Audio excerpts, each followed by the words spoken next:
Di video ini, kita akan ambil semua data type yang sudah kita pelajari dan menggabungkannya di dalam satu data type baru, yaitu object. Object adalah kumpulan data dalam bentuk key value. Apa maksudnya key value? Jangan khawatir, ayo kita breakdown. Misalkan kita jual produk, kita punya beberapa data tentang produk ini. Yang pertama kita punya nama produknya, jadi kita bisa bikin name, yaitu string, misalkan ini banana, pisang ya kan. Berat produk ini, yaitu dalam bentuk number, jadi weight alias berat, kita akan tulis misalkan ini 5 kg. Apakah produk ini sudah habis atau tidak dalam bentuk boolean. Jadi misalkan is sold out, anggap aja ini belum habis. Jadi is sold out sama dengan false. Daripada kita bikin 3 variabel, ini kan 3 variabel berbeda, untuk data tentang satu produk, kita sebenarnya bisa bikin satu variabel aja. Gini caranya. Aku akan bikin variabel baru, yaitu namanya product, yang value-nya sama dengan kurung awal buka dan kurung awal tutup.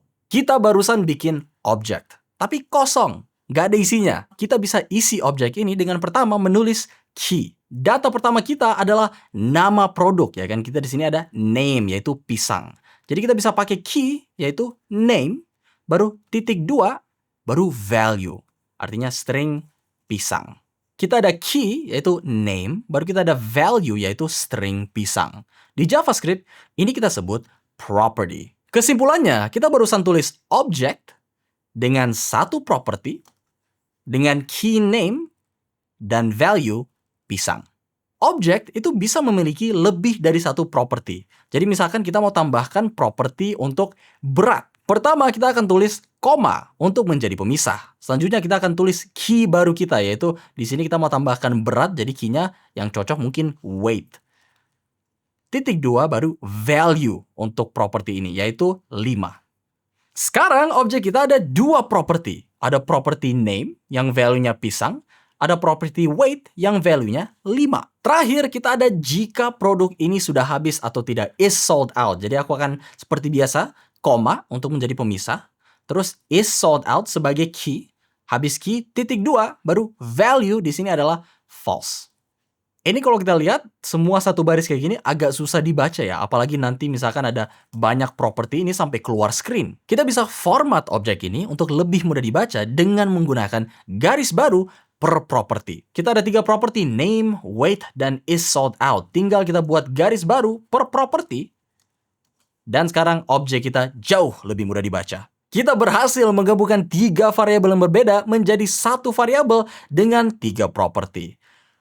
Tapi buat apa? Apa gunanya bikin objek kayak gini? Objek adalah salah satu cara kita bisa model data kita dalam bentuk yang logical, yang masuk akal. Semua data yang relevan di satu tempat yang sama. Objek juga bisa membantu untuk penamaan. Misalkan kita nggak pakai objek ini, tapi kita pakai 3 variabel yang di atas ini. Ke depan, kalau misalkan aku mau tulis misalkan nama orang, aku punya data nama orang namanya John Doe, aku mau tulis, error. Nggak bisa dong, karena nama ini udah dipakai sebelumnya. Variabelnya keduplikat, error. Jadi aku harus ganti ini misalkan jadi person name. Aku juga tahu berat badan orang ini, jadi const weight sama dengan misalkan dia 65 kilo. Nggak bisa juga nih, weight kan udah diambil sebelumnya. Ganti lagi, ini harus jadi person weight. Konflik penamaan ini bisa kita hindari dengan membuat object. Kita bisa bikin person ini jadi object, misalkan person, terus kurung awal buka dan kurung awal tutup. Dan di dalamnya kita ada 2 property, name dan weight. Jadi name-nya sama dengan John Doe,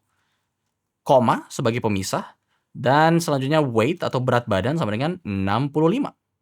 Kita bisa hapus variabel-variabel ini yang sudah tidak dipakai, dan kalau kita lihat, jauh lebih bersih. Satu objek untuk produk dan satu objek lagi untuk person. Masing-masing produk dan person bisa punya properti yang sama seperti name dan juga berat, weight, tanpa ada konflik dengan penamaan variabel. Challenge buat objek person. Kayak kita tadi, objek person dengan properti berikut. Yang pertama, nama dalam bentuk string. Kedua, umur alias age dalam bentuk number. Kapan dia lahir, tahun lahirnya, yaitu number lagi. Dan terakhir, apakah dia punya pekerjaan atau tidak dalam bentuk boolean. Silahkan dikerjakan, good luck! Contoh solusi, jadi misalkan kita mau buat orang namanya John Doe, ya kan, kayak tadi, const person sama dengan kurung awal buka dan tutup. Dan di dalam sini kita akan tulis properti pertama kita yaitu name, alias nama, ya kan, name. Namanya tadi John Doe. Selanjutnya kita mau tulis properti umur, yaitu angka. Pertama pastikan ada koma untuk menjadi pemisah.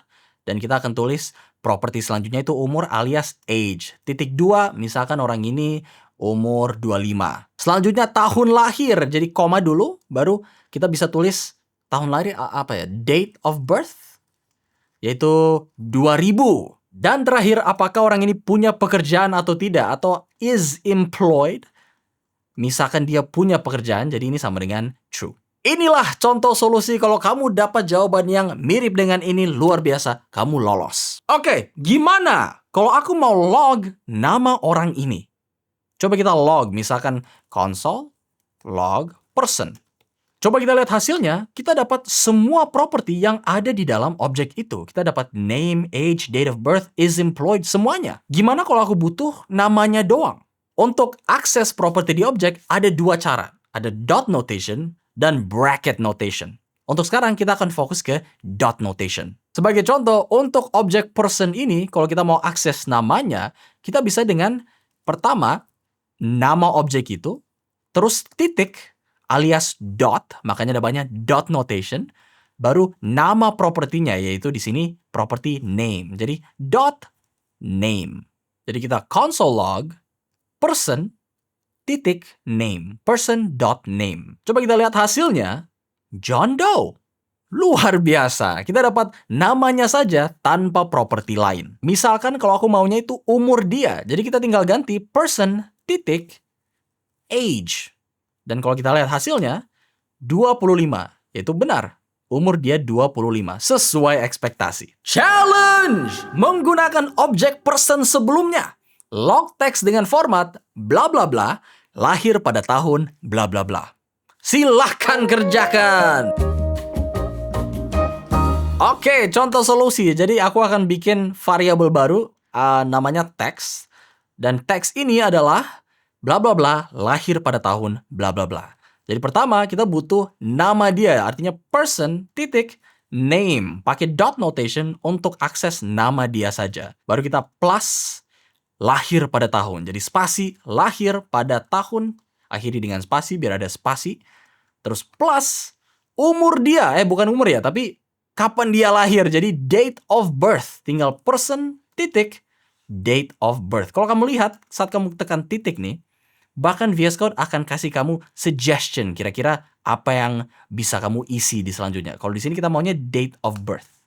Terakhir, aku akan console log text ini. Coba kita lihat hasilnya. Boom! John Doe lahir pada tahun 2000. Luar biasa, kalau kamu dapat solusi yang mirip, kamu lolos! Di video ini kita pelajari apa itu objek, yaitu kumpulan data dalam bentuk key value. Kita pelajari cara menulis objek kosong dengan kurung awal buka dan kurung awal tutup. Cara menambahkan properti ke objek kita dengan menulis key, titik 2, baru value. Cara bikin objek dengan banyak properties dengan menggunakan koma sebagai pemisah. Dan cara format objek biar lebih mudah dibaca dengan bikin garis baru per property. Kita menjelaskan apa manfaatnya objek untuk model data kita secara logical, menggabungkan data yang relevan semua di satu tempat tanpa harus khawatir nama variabel yang duplikat. Dan kita akhiri dengan pelajari cara akses properti objek dengan dot notation. Berapa kali aku bilang objek di video ini? Gila, sampai jumpa di video selanjutnya.